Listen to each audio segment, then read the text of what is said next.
नागा शब्द का अर्थ होता है नग्न। नागा साधु आजीवन नग्न ही रहते हैं। ये खुद को भगवान शिव का दूत मानते हैं। नागा साधु अपने शरीर पर धूनी या भस्म लपेटकर हमेशा दिखाई देंगे। आदि गुरु शंकराचार्य ने सनातन धर्म की रक्षा के लिए केवल साधारण सैनिक नहीं बल्कि वैदिक सैनिक तैयार किए थे।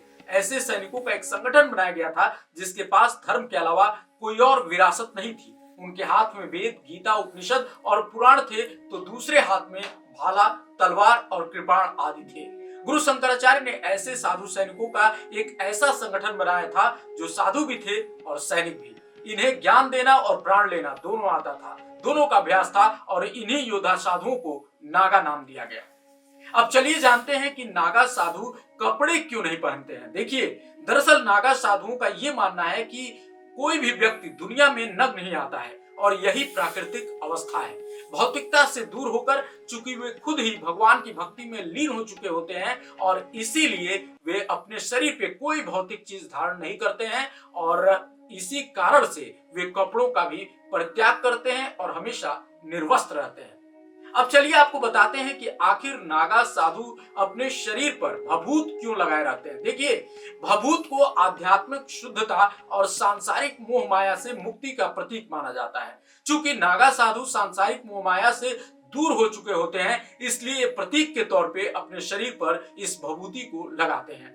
अब जानते हैं कि आखिर नागा साधुओं को इतनी कड़ाके की ठंड में भी सर्दी क्यों नहीं लगती। नागा साधु ठंड से बचने के लिए 3 प्रकार के योग करते हैं। सात्विक आहार, नाड़ी शोधन और अग्नि साधना के कारण नागा साधुओं को ठंड नहीं लगती है। इसके अलावा वे अपने विचारों और खान पान पर भी संयम रखते हैं और इसका भी असर उनको ठंड से बचाने में मिलता है। अब हम जान लेते हैं कि आखिर नागा साधु कितने प्रकार का श्रृंगार करते हैं। दरअसल नागा साधु 17 प्रकार का श्रृंगार करने में विश्वास रखते हैं। इसमें भभूत, चंदन, रुद्राक्ष माला, डमरू, चिमटा और पैरों में कड़े मुख्य रूप से शामिल हैं। नागा साधु के सभी 17 श्रृंगार शिव भक्ति का ही प्रतीक हैं।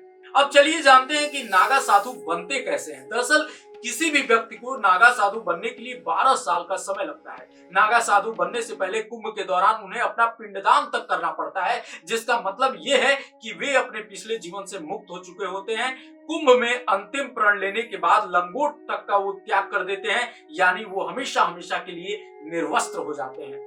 अब आपको नागा साधुओं के बारे में हम कुछ ऐसी दिलचस्प बातें बताने जा रहे हैं जिसको सुनकर आप भी आश्चर्यचकित हो जाएंगे। देखिए, नागा साधु दिन में सिर्फ एक बार ही भोजन करते हैं और वो भोजन भी सिर्फ भिक्षा में मांगा हुआ होता है। नागा साधु को दिन में 7 घरों से भिक्षा मांगने की इजाजत है। अगर उन्हें किसी भी दिन इन 7 घरों से भिक्षा नहीं मिलती है तो उन्हें भूखा रहना पड़ता है, लेकिन वो और कहीं से भोजन नहीं लेंगे। नागा साधु केवल सात्विक और शाकाहारी भोजन ही खाते हैं। अब आपके दिमाग में आ रहा होगा कि नागा साधु आखिर रहते क्या है। देखिए, उनका कोई घर नहीं होता बल्कि वो कुटिया बनाकर अपना जीवन व्यतीत करते हैं, धार्मिक स्थलों पर रहते हैं और हर समय खुद को भगवान की भक्ति में लीन रखते हैं। दूसरी बात ये भी है कि वो कभी बिस्तर का प्रयोग नहीं करते हैं, हमेशा जमीन पर ही सोते हैं। चलिए अंत में आपको ये बताते हैं कि आखिर कुंभ के बाद नागा साधु कहां चले जाते हैं और अगर उनकी मृत्यु हो जाती है तो उसके बाद क्या किया जाता है। नागा साधु कुंभ के बाद अपने अपने अखाड़ों में लौट जाते हैं। यहाँ लौटकर ये ध्यान, साधना और धार्मिक शिक्षाओं का अभ्यास करते हैं। कुछ नागा साधु काशी यानी वाराणसी, हरिद्वार, ऋषिकेश, उज्जैन या प्रयागराज जैसे तीर्थ स्थलों पर जाते हैं और वहां भगवान की भक्ति में लीन हो जाते हैं। वहीं अगर बात करें नागा साधुओं की मृत्यु के बाद क्या होता है, तो देखिए, इनके मृत्यु के बाद इनका दाह संस्कार नहीं किया जाता है क्योंकि ये पहले ही अपना पिंडदान कर चुके होते हैं। इनके शव को या तो गंगा में सीधे प्रवाहित कर दिया जाता है या इनकी समाधि बना दी जाती है। तो मुझे पूरी तरह से उम्मीद है कि इस वीडियो को देखने के बाद आप नागा साधुओं के बारे में, आपके मन में, आपके ज़हन में जो भी सवाल उठ रहे होंगे, कहीं ना कहीं उन सारे सवालों का जवाब मिल गया होगा।